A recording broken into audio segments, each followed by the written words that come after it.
we've been through hard times before in America. I mean, World War II, for example, we had to fight, we had to win. Post 9/11, we had to fight. That comes with sacrifice. And Right. so, am I hearing that you support what Trump is doing, just not how he's doing it?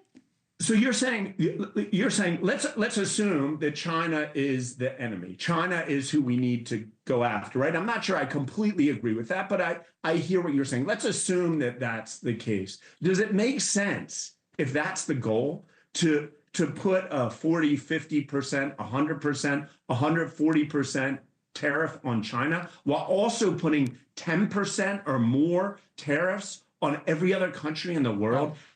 Help us. All those other tariffs that now, I guess, are still on, but they're suspended for 89 days.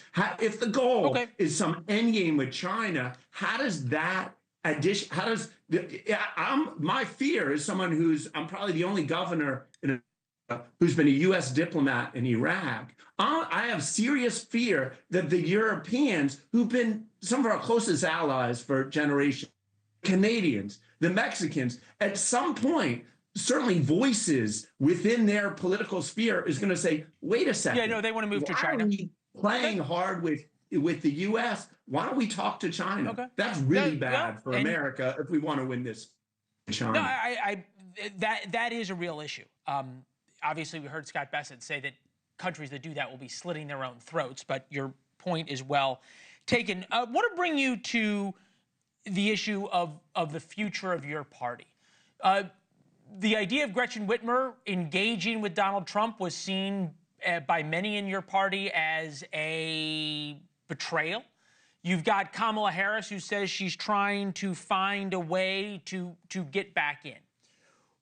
What does the Democratic Party need to bring to the table in order to be for something rather than just against Donald Trump?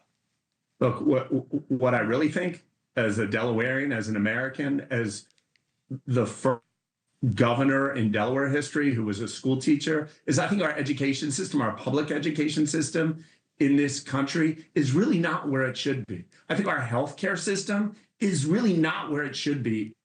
25. I think too many Delawareans and too many Americans are having a lot of trouble paying rent or buying a house. Finding the American dream today is so harder than it was 10 or 20 years ago. I think as Democrats, quite Republicans, I think any of us running for elected office focus on those issues. How do we fix those issues for Americans? As smart as we all sorts of games with tariffs and things like that. But if we fix our education system, we're going to have the best and the brightest for years and generations to come. If we fix our healthcare system, everyone want to come here. American innovation and technology and health. Yeah. And I think those are the kind of things that we need to be focusing on. We are on here in Delaware. All right. Governor, appreciate it. Thank you very much. I drive through your state often. It's a beautiful place. Appreciate you being here. Thank you, sir. Good to see you. Stop and get a bite to eat. Good to see you. There we go. I've done it. Thanks for watching. Go to joinnn.com to find NewsNation on your television provider. And don't forget to click the red subscribe button below to get more of NewsNation's fact-driven, unbiased coverage.